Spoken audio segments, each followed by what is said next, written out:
Moments ago, the woman had been standing. She was gone. Spark heard the too-soon sound of sirens, but he couldn't move. He could hardly draw his next breath. The building had been empty when he'd set his charges, hadn't it? Otherwise, he would have seen her. Unless someone had hidden her, but then she'd somehow gotten free enough to make it to the window. He leaned back against the warm, worn brick of the building, fighting to keep down the meal he'd consumed earlier. The sound of sirens was growing closer, clearly headed this way. He knew there were no alarms in the building because he always checked. With this abandoned industrial area a good distance from the town of Lonesome, he should have had plenty of time to get away. His already frantic heart dropped like an anvil. Someone had to have called in the fire even before the first explosion. The same person who'd hidden that woman somewhere in the building so he wouldn't see her, wouldn't even know he'd killed her until the cops pounded on his door. This was supposed to be a quickie job, in and out, piece of cake. And the money? He'd been right. The money had been too good on such an old building on the outskirts of this tiny western town. Move! He quickly turned away from the flashing lights coming up the street and ducked behind the building. His rig was parked close by. He wasn't worried about getting away since he always planned for just such an unforeseen complication. It was why he was so good at his job. Until now. He felt the weight of the woman's death on him, making it hard to think since he had no idea what was going on. But as he drove, one thing became abundantly clear. He'd been set up, and he had no idea why. Had it simply been about getting rid of the woman? Or was Spark himself also the target? Not that it mattered.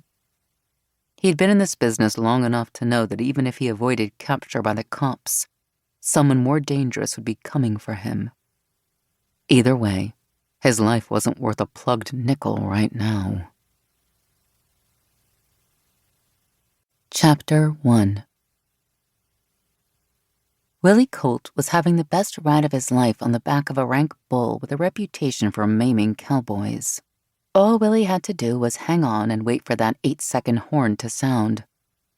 But just as the horn blew, everything went wrong. He realized his hand was caught in his rigging.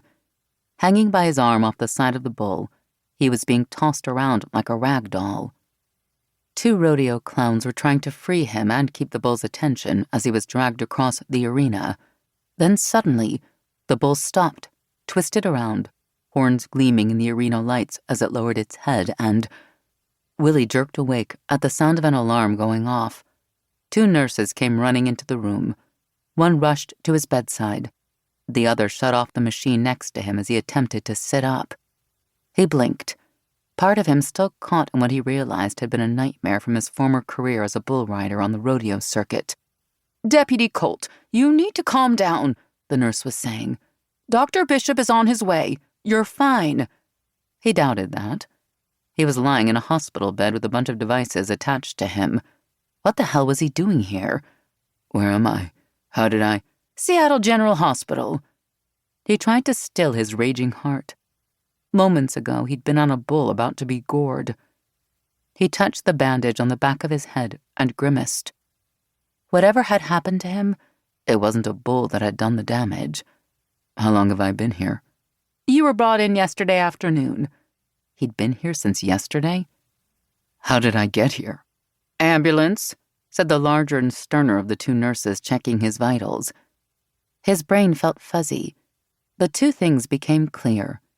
He hadn't been riding a bull because he'd retired to become a deputy sheriff in Lonesome, Montana. He could see his Stetson and his sheriff's department jacket on a nearby chair, and he was in a hospital in Seattle. What the devil was he doing in Seattle, and how did he end up in this bed? What happened? He saw the nurses exchange a look. I believe you were attacked. Mugged, the smaller, nicer of the 2 said. Mugged? His head felt filled with cotton. But what was I doing in Seattle, Washington in the first place? Picking up an extradited prisoner. At least, that's what we were told. Her grim-faced co-worker shot her a look and said, You received a blow to your head. That's probably why you're a little confused right now. You have a concussion. The doctor will